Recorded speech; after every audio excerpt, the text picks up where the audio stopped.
is my hotel room, by the way.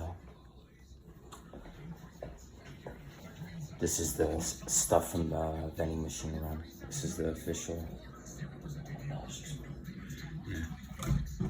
So, you know, I got some essentials to get me through the night.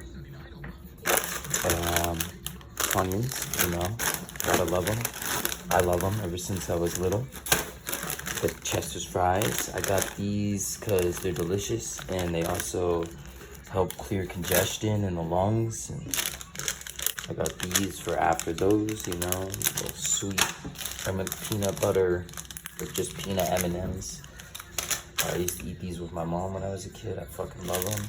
Classic Skittles, classic teenager freaking stoner snack.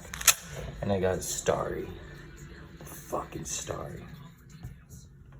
Yeah. I can't turn the camera around, whatever. Fine. I'll freaking enjoy some of this on camera real quick. You guys can see my satisfaction.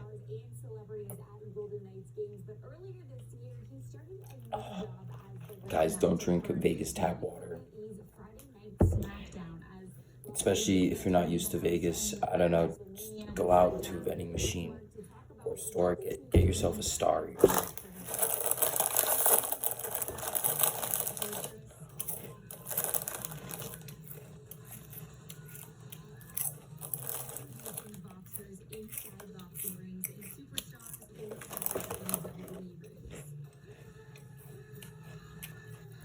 Fucking delicious.